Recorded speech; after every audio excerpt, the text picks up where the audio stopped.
Hello everyone, welcome back to my channel. আজকে আমরা আলোচনা করব সেন্টেন্স সম্পর্কে। আচ্ছা, সেন্টেন্স কি এবং সেন্টেন্সের প্রকারভেদগুলো আমরা আজকে জেনে নেব। তো চলো প্রথমেই দেখে নিই সেন্টেন্স কি। A sentence is a group of words that makes a meaningful sentence. অর্থাৎ সেন্টেন্স হলো কতকগুলো শব্দের সমষ্টি যা অর্থপূর্ণ বাক্য তৈরি করে। অর্থাৎ সেন্টেন্স বলতে আমরা সেটাই বুঝি যেখানে কতকগুলো ওয়ার্ড বা শব্দ পাশাপাশি বসে একটা অর্থপূর্ণ বাক্য তৈরি করে। আবার সেন্টেন্স মিনিং অনুযায়ী 5 প্রকার, অর্থাৎ অর্থ অনুযায়ী সেন্টেন্সকে আমরা 5টা ভাগে ভাগ করতে পারি। কি কি ভাগগুলো? 1 নম্বর হচ্ছে অ্যাসার্টিভ, 2 নম্বর হচ্ছে ইন্টারোগেটিভ, 3 নম্বর ইম্পারেটিভ, 4 নম্বর অপটেটিভ, 5 নম্বর এক্সক্লেমেটরি। আর স্ট্রাকচার অনুযায়ী সেন্টেন্সকে আবার 3টে ভাগে ভাগ করা যেতে পারে। কি কি? 1 হচ্ছে সিম্পল সেন্টেন্স, 2 কমপ্লেক্স সেন্টেন্স, 3 হচ্ছে কম্পাউন্ড সেন্টেন্স। এই স্ট্রাকচার অনুযায়ী সেন্টেন্সের যে 3 প্রকার গঠন রয়েছে, এই 3 প্রকারকে আমরা পরের ভিডিওতে আলোচনা করব। আজকের ভিডিওতে আমরা আলোচনা করতে চলেছি যে অর্থ অনুযায়ী সেন্টেন্সের যে 5টা প্রকার এবং সেই প্রকারগুলো সম্পর্কে আরো বিস্তারিত আমরা এই ভিডিওর মধ্যে আলোচনা করব। তো চলো এবার আমরা ফার্স্টে কি দেখে নেব যে অ্যাসার্টিভ সেন্টেন্স কি। অ্যাসার্টিভ সেন্টেন্সের বাংলা হচ্ছে বিবৃতিমূলক বা বর্ণনামূলক বাক্য। অর্থাৎ সাধারণ যে আমরা কথাবার্তা বলি সেটাই হচ্ছে অ্যাসার্টিভ সেন্টেন্স। এর স্ট্রাকচার অর্থাৎ গঠনটা কি আছে? Subject plus verb plus object. অর্থাৎ প্রথমে সাবজেক্ট হবে, সাবজেক্টকে দেখে আমরা ভার্বটাকে বসাবো, বসানোর পর লাস্টে অবজেক্ট হবে এবং সবশেষে ফুল স্টপ অবশ্যই দিতে হবে। এই পূর্ণচ্ছেদ যদি না দেওয়া হয় তাহলে কিন্তু অ্যাসার্টিভ সেন্টেন্স হবে না। এই অ্যাসার্টিভ সেন্টেন্সকে আবার 2টো ভাগে ভাগ করা হয়। একটা হচ্ছে অ্যাফার্মেটিভ সেন্টেন্স অর্থাৎ হ্যাঁবাচক, আর একটা হচ্ছে নেগেটিভ সেন্টেন্স অর্থাৎ নাবাচক। অ্যাফার্মেটিভ সেন্টেন্সের উদাহরণ দেখো, দে আর রিডিং ইংলিশ বুক। এটা সাধারণ বাক্য বলছে এবং এটা হ্যাঁবাচকে আছে, তাই এটা হচ্ছে অ্যাফার্মেটিভ সেন্টেন্স। নেগেটিভে এর নেগেটিভটা যদি করি তাহলে কি আসবে? They are not reading English book. দেখো এখানে অক্সিলারি ভার্বের পর আমরা একটা নট বসিয়েছি, দিয়ে বাক্যটাকে নাবাচক করেছি।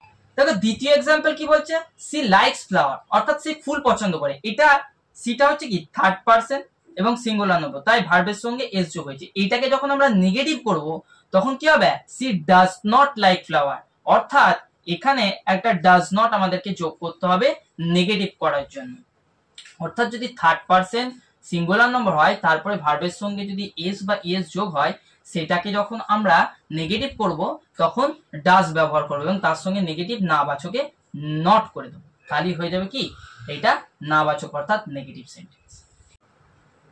এরপর আমরা দেখব ইন্টারোগেটিভ সেন্টেন্স, যার বাংলা মানে হচ্ছে প্রশ্নবোধক বাক্য। তাহলে ইন্টারোগেটিভ সেন্টেন্সের স্ট্রাকচার আমরা দেখে নেব। ইন্টারোগেটিভ সেন্টেন্স স্ট্রাকচার 2 ভাবে হতে পারে। একটা অক্সিলারি ভার্ব দিয়ে শুরু হতে পারে, একটা ডব্লিউএইচ ওয়ার্ড দিয়ে শুরু হতে পারে। আচ্ছা, অক্সিলারি ভার্ব দিয়ে শুরু হলে স্ট্রাকচার কেমন হবে?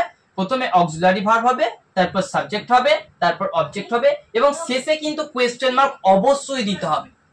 তারপরে দ্বিতীয় হচ্ছে ডব্লিউএইচ ওয়ার্ড দিয়ে কিভাবে শুরু হবে। ডব্লিউএইচ ওয়ার্ড দিয়ে শুরু হলে প্রথমে ডব্লিউএইচ ওয়ার্ড হবে, তারপরে অক্সিলারি ভার্ব হবে, তারপর সাবজেক্ট হবে, আর তারপরে অবজেক্ট হবে এবং শেষে কিন্তু কোয়েশ্চেন মার্ক থাকবে। তাহলে এই ইন্টারোগেটিভ সেন্টেন্সের শুরুটা অনেক কয়ভাবে হতে পারে। একটা অক্সিলারি ভার্ব দিয়ে হতে পারে, একটা মোডাল অক্সিলারি ভার্ব দিয়ে হতে পারে, আবার একটা ডব্লিউএইচ ওয়ার্ড দিয়ে শুরু হতে পারে। শেষে কিন্তু অবশ্যই কোয়েশ্চেন মার্ক দিতেই হবে। যদি আমরা কোয়েশ্চেন মার্ক না দিই বা ভুলে যাই তাহলে কিন্তু সেন্টেন্সটা ইনকারেক্ট হয়ে যাবে। আচ্ছা, ডব্লিউএইচ ওয়ার্ড কোনগুলো সেগুলো আগে দেখে নেবো। হু আছে, হোয়াট আছে, why, where, when, which, how, এগুলো সবকটা হচ্ছে ডব্লিউএইচ ওয়ার্ড। আর অক্সিলারি ভার্ব কোনগুলো? Am, is, are, was, were, do, does, did, have, has, etcetera, আরো অনেক কিছু রয়েছে। আর মোডাল অক্সিলারি ভার্ব যদি জানি তাহলে কি হবে? Can, could, shall, should, must, may, might, এরা আরো অনেক রয়েছে, সেগুলো হচ্ছে মোডাল অক্সিলারি ভার্ব। আচ্ছা, এবার এইগুলোর এক্সাম্পলের মাধ্যমে আমরা বুঝে নেবো যে কোনটা কেমন ভাবে ব্যবহার হবে। দেখো প্রথমে আমরা দেখবো অক্সিলারি ভার্ব দিয়ে কেমন ভাবে শুরু হচ্ছে। এক্সাম্পল কি দিয়েছে যে are you going to school. তাহলে দেখো আরটা এখানে অক্সিলারি ভার্ব, তারপরে সাবজেক্ট পেয়েছি আর লাস্টে এটা অবজেক্ট, শেষে কোশ্চেন।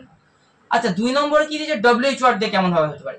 ডব্লিউএইচ ওয়ার্ডে বলছে প্রথমে why are you going to school, তাহলে ডব্লিউএইচ ওয়ার্ড প্রথমে পেয়ে গেছি, তারপর অক্সিলারি ভার্ব, তারপর সাবজেক্ট, আর শেষে অবজেক্ট, একদম শেষে কোয়েশ্চেন। আর মোডাল অক্সিলারি ভার্ব দিয়ে শুরু হলে কেমন হবে? শুড ইউ গো দেয়ার, এই শুডটা কি? মোডাল অক্সিলারি ভার্ব, তারপরে সাবজেক্ট এসছে, শেষে অবজেক্ট এবং একদম শেষে কোয়েশ্চেন মার্ক।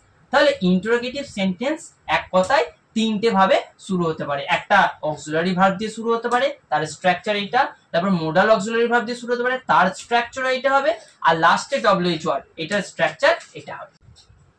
আচ্ছা, এরপরে দেখে নেবো ইম্পারেটিভ সেন্টেন্স। ইম্পারেটিভ সেন্টেন্সের বাংলা অর্থ হলো অনুজ্ঞাসূচক বা আদেশসূচক বাক্য। এই ইম্পারেটিভ সেন্টেন্সের মধ্যে চারটে জিনিস রয়েছে। কি কি? Order, advice, request, forbid. অর্থাৎ আদেশ, উপদেশ, অনুরোধ এবং নিষেধ বোঝাতে আমরা ইম্পারেটিভ সেন্টেন্স ব্যবহার করতে পারি। ইম্পারেটিভ সেন্টেন্সের সংজ্ঞা কি? যে বাক্য দ্বারা আদেশ, উপদেশ, অনুরোধ ও নিষেধ করা বোঝানো হয় তাকে ইম্পারেটিভ সেন্টেন্স বলে। ইম্পারেটিভ সেন্টেন্সের স্ট্রাকচার কেমন হয়? ইম্পারেটিভ সেন্টেন্স ভার্বের 1 নম্বর ফর্ম দিয়ে শুরু হয়, লাস্টে ফুল স্টপ থাকে। ইম্পারেটিভ সেন্টেন্সের বলছে সাবজেক্টটা উজ্জ থাকে, সাবজেক্টে কি থাকে? ইউ থাকে, কিন্তু সেটা আমরা দেখতে পাবো না, এটা উজ্জ থাকবে। এবার আমরা চলে আসবো এক্সাম্পলে। এক্সাম্পলে কি বলেছে? ডু ইট কুইকলি, মানে এটা তাড়াতাড়ি করো, এটা কি একটা অর্ডার বোঝাচ্ছে অথবা অ্যাডভাইস বোঝাচ্ছে।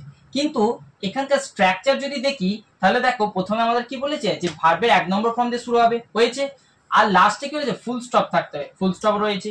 আর এখানে দেখো একটা সাবজেক্ট রয়েছে, নিশ্চয়ই কাউকে একটা করতে বলছে, কাজটা তাড়াতাড়ি করতে বলছে, তাহলে এখানে একটা ইউ রয়েছে, কিন্তু সেটা আমরা দেখতে পাবো না, এটা উজ্জ থাকবে। তারপর কি হচ্ছে? Please give me a glass of water, এটা রিকোয়েস্ট বোঝাচ্ছে। Do not touch the stove, এটা ফরবিড বোঝাচ্ছে। তো মেন কথা হলো ইম্পারেটিভ সেন্টেন্সের প্রথমে সাবজেক্টটা উজ্জ থাকবে, ইউ থাকবে, কিন্তু সেটা আমরা কিন্তু দেখতে পাবো না, আর লাস্টে ফুল স্টপ থাকবে এবং ভার্বের 1 নম্বর ফর্ম দিয়ে শুরু হবে। আচ্ছা, এখানে একটা জিনিস, মজার জিনিস বলে রাখি, দেখো হচ্ছে অ্যাডভাইস রয়েছে একটা বানান, আর একটা অ্যাডভাইস মানে একটা সিই আছে, একটা এসি রয়েছে। এই অ্যাডভাইস হচ্ছে নাউন, এটা কিন্তু ভার্ব নয়। আর এই যে অ্যাডভাইস, যেখানে এই যে অ্যাডভাইস গুলো আমরা বুঝছি, এটা কিন্তু এই অ্যাডভাইস অর্থাৎ ভার্ব। তাহলে এর যদি একটা উদাহরণ দেখি আমরা ভালোভাবে বুঝতে পারবো। দেখো কি বলছে? He gave me a some advice, এখানে আমাকে কিছু অ্যাডভাইস দিচ্ছে, তাহলে অ্যাডভাইসটা কিন্তু নাউন। আর এখানে কি হচ্ছে? He advised me not to go there, এখানে অ্যাডভাইসটা কিন্তু কি? এখানে হচ্ছে ভার্ব, মানে সে আমাকে কিছু অ্যাডভাইস দিল যে সেখানে যেও না, তাহলে এটা কিন্তু ভার্ব বোঝাচ্ছে, আর এটা কিন্তু নাউন বোঝাচ্ছে। এরপরে দেখবো আমরা অপটেটিভ সেন্টেন্স। অপটেটিভ সেন্টেন্সের বাংলা অর্থ হলো ইচ্ছাসূচক বা প্রার্থনাসূচক বাক্য। আমরা ইম্পারেটিভ সেন্টেন্সের মধ্যে যেমন 4টে জিনিস পেয়েছি, অপটেটিভ সেন্টেন্সের মধ্যে আমরা 4টে জিনিস পাচ্ছি। কি কি রয়েছে? উইশ রয়েছে, ব্লেস, প্রে, কার্স। তো উইশ মানে ইচ্ছা প্রকাশ করা, ব্লেস মানে আশীর্বাদ করা, প্রে মানে প্রার্থনা করা, আর কার্স মানে অভিশাপ দেওয়া। তাহলে একটা বাক্যের মধ্যে যদি ইচ্ছা প্রকাশ করা বা প্রার্থনা করা বা আশীর্বাদ দেওয়া বা কাউকে অভিশাপ দেওয়া এমন বোঝানো হয়, তাহলে সেক্ষেত্রে সেটা হবে অপটেটিভ সেন্টেন্স। অপটেটিভ সেন্টেন্সের মধ্যে বলছে বেশিরভাগ ক্ষেত্রে মে ব্যবহার করা হয়, অর্থাৎ যদি কোনো বাক্যের মধ্যে আমরা মে দেখতে পাই তাহলে আমরা বুঝে নেব সেটা হচ্ছে বেশিরভাগ ক্ষেত্রে অপটেটিভ সেন্টেন্সই হবে। আবার অনেক ক্ষেত্রে মে কিন্তু উজ্জ থাকে, অর্থাৎ সেন্টেন্সের মধ্যে মেটা দেওয়া থাকে না, কিন্তু তবুও সেটা অপটেটিভ সেন্টেন্স কি বোঝানো হয়। আচ্ছা, এক্সাম্পল দিয়ে আমরা বুঝে নেব কেমন কি হয়। 1 নম্বরে দিয়েছে মে গড ব্লেস ইউ, ভগবান তোমার মঙ্গল করুক বা ভগবান তোমার রক্ষা করুক। তো এইটা দেখো হয় ব্লেস করা বোঝাচ্ছে, নয়তো প্রে করা বোঝাচ্ছে, কেউ আমাদের জন্য মানে প্রার্থনা করছে বা বড়রা কেউ আমাদেরকে আশীর্বাদ করছে, এমন হতেই পারে। তো এইটা কি হবে? Optative sentence.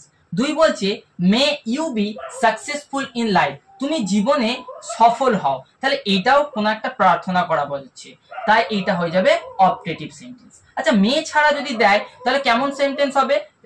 Long live our king, আমাদের রাজা দীর্ঘজীবী হোক, তাহলে এটা কি বোঝাচ্ছে? এটা একটা প্রার্থনা করা বোঝাচ্ছে, তাই এটা কি হয়ে যাবে? Optative sentence. সবশেষে আমরা দেখে নেব এক্সক্লেমেটরি সেন্টেন্স কি। এক্সক্লেমেটরি সেন্টেন্সের বাংলা অর্থ হচ্ছে আবেগ বা বিস্ময়সূচক বাক্য। এক্সক্লেমেটরি সেন্টেন্স কি? এটা হচ্ছে সাডেন ফিলিং অফ মাইন্ড, অর্থাৎ মনের হঠাৎ অনুভূতির বহিঃপ্রকাশ, মানে আমাদের মনের মধ্যে যে একটা অনুভূতি আসে না, তার যে সাডেন রিলিজ, সেটাই হচ্ছে কি এক্সক্লেমেটরি ব্যাপার। তো এই যে এক্সক্লেমেটরি সেন্টেন্স, এটা কি কি অর্থে ব্যবহার করা হয়? হচ্ছে দুঃখ, আনন্দ, ভাবাবেগ, বিস্ময় এসব প্রকাশ করতে আমরা এক্সক্লেমেটরি সেন্টেন্স ব্যবহার করি।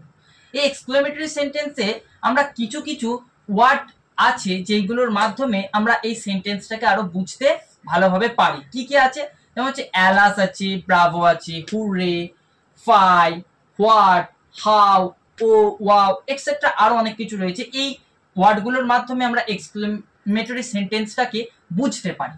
তো এর এক্সাম্পল দেখে নি। এক্সাম্পলে কি বলেছে? Alas the boy is dead, হায়রে ছেলেটা মরে গেল। তাহলে এই যে অ্যালাস, এই অ্যালাসটা কি?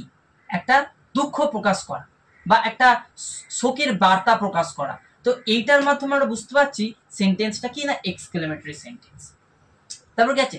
Phi, you are very rough, ঠিক তুমি খুব বাজে। এই যে ফাই, এর মাধ্যমে আমরা বুঝতে পারছি এটা কি একটা মনের যে একটা অনুভূতি, সেইটাকে একটা প্রকাশ করছি। তাহলে এইটা কি হয়ে যাচ্ছে? Exclamatory sentence.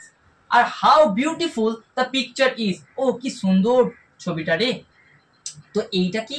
যে একটা মনের অনুভূতি, এটা প্রকাশ করলাম। তো এইটা হয়ে যাচ্ছে কি এক্সক্লেমেটরি সেন্টেন্স। আর এক্সক্লেমেটরি সেন্টেন্সে শেষে অথবা এই অ্যালাস, ফাই এই সমস্ত জিনিসগুলোর পর ব্রাভো হতে পারে, হুডে হতে পারে, তারপরে কিন্তু এই এক্সক্লেমেটরি সাইনটা কিন্তু দিতে হবে। এই এক্সক্লেমেটরি সাইনটা দেখে আমরা চিনতে পারবো যে বাক্যটা এক্সক্লেমেটরি সেন্টেন্স কিনা। তো চলো আজকে এই অবধি। তোমরা জানাবে যে ভিডিওটা কেমন লাগলো, আর যদি ভিডিওর মধ্যে কোনো রকম কোনো জায়গায় এই টপিক সংক্রান্ত সমস্যা থেকে থাকে তাহলে আমাকে কমেন্টে জানাবে, আমি চেষ্টা করব উত্তর দিয়ে সেখানে বুঝিয়ে দেওয়ার। তো চলো আজ এই অবধি, আবার দেখা হচ্ছে অন্য কোনো ভিডিওর সঙ্গে। তো বাই বাই।